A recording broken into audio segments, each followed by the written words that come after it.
FPJ Station. Parating na sa FPJ Station. Aba, meron na pong Fernando Poe Jr. Station sa LRT1. Ngayong araw na to ay pinalitan na po yung dating Roseville Station. Nako, kilalanin po natin kung sino yung main author po dyan at bakit po pinalitan. Anong dahilan? Nako, eto ganap ng Fernando Poe Jr. or FPJ Station ang dating Roseville Station sa LRT1. Opisyal na pinalitan ng pangalan ng istasyon ngayong linggo, August 20, kasabay ng kaarawan ni King of Philippine Movies. At panoorin po natin yung mensahe po ni Senador Grace po at kung sino po yung main author at mga author po sa batas na yan. Sa mga kumontra, batas na po yan. At no choice po yung mga dumadaan dyan, kailangang dumaan pa rin dyan. FPJ Station, agree ba kayo dyan? Ito po ang video. Honorable Senator Grace Poe for her message. Isang kapagpalang umaga po sa inyong lahat. Ang aming Senate President, Senator Tito Soto, ang pinuno at supremo ng Senado, Senator Lito Lapid, ang walang kapaguran at matagal ko nang nakatrabahong masipag at efficient na public servant, Undersecretary Cesar Chavez, Attorney Hernando Cabrera ng LRTA Administrator, Mr. Juan Alfonso, LRMC President, thank you very much for this event also. Kaibigan ng aking anak at tumulong rin sa amin para maisulong itong FPJ Station, Congressman Arjo Atayde. Congratulations on your wedding. Chairman Victorino Manalo, Chairman Roman Do Artes, Yusek Frisco San Juan ng MMDA, ASEC Georgette Aquino, thank you for your speech earlier to deliver in behalf of Secretary Bautista. Of course, hindi kompletong event at hindi masaya kung wala si Attorney Mike Toledo. Sa aking mga pinsan na naririto, na talagang mga anak ni FPJ rin, at syempre sa aking anak na si Brian. Sa inyong lahat, maraming salamat po sa pagdalo ninyo ngayong araw. Alam niyo po, itong batas na ito ay sinulat ni Senator Lito Lapid. Siya yung main author nito. At siyempre, ang Senate President namin noon, si Senator Tito Soto. Alam naman ninyo, pagka Senate President, nakaupo doon sa taas, di ba? Siya yung nag-moderate nung session. Pero sa pagkakataong ito, si Senator Soto, Senate President Soto, bumaba at siya mismo ang nagtanggol ng batas na ito. Kaya, ang kinalaunan, nung ito'y napasa na, hindi lamang isa ang naging author nito. Lahat, buong Senado, naging author ng batas na ito.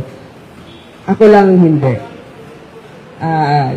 Siyempre, nag-recuse ako dahil nga, siyempre, baka merong, alam mo na, di ba, para walang masabi.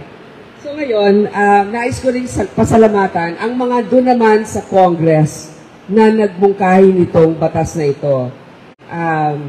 Si Bernadette Herrera D, dito rin sa Quezon City, si Precious Hipolito Castelo, si Congressman Bong ng TGP Party List,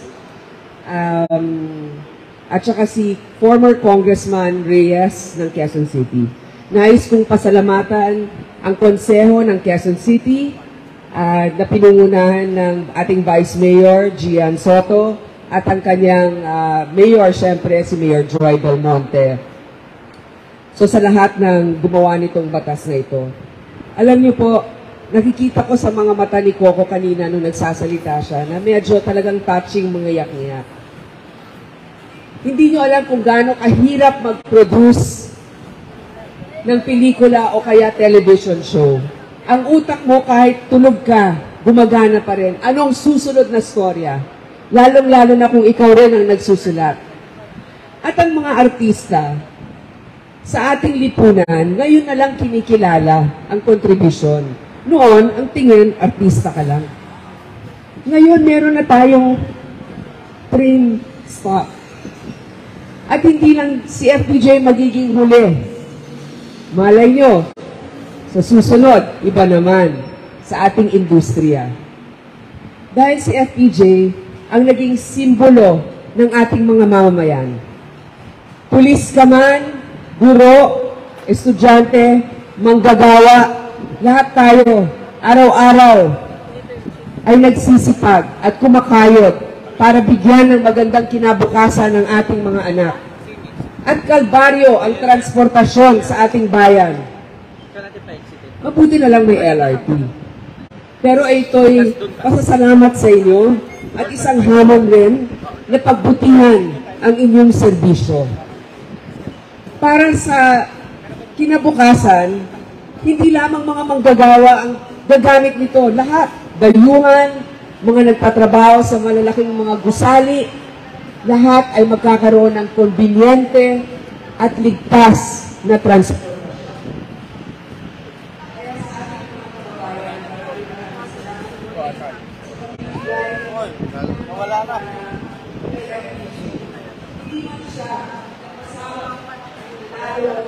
Pwesto sa gobyerno, patuloy ang kanyang mga inspirasyon na magkaroon ng katarungan na tumulong sa kapwa na huwag mawalan ng pag-asa.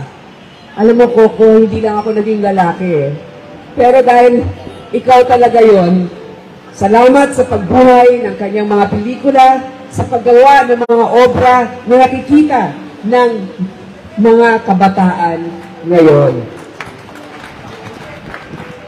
So sa inyo pong lahat, gaya nga ng sinabi ni Mr. Alfonso na sinabi ni FPJ noon, hindi pa tapos ang laban. Pagbutihan natin ang serbisyo. Maraming salamat. Maraming salamat po, Honorable Senator Grace po. Malay nyo, may susunod pa dyan. Pwedeng, sino ba yung mga kilalang artista po ngayon na pinag-uusapan? Vice Ganda Station. Aba, pwede. Kung kayo po itatanungin, ano yung magandang ipangalan po sa mga LRT station po ngayon? Ako, comment down below. Hanggang dito na lang. Thank you. Bye-bye.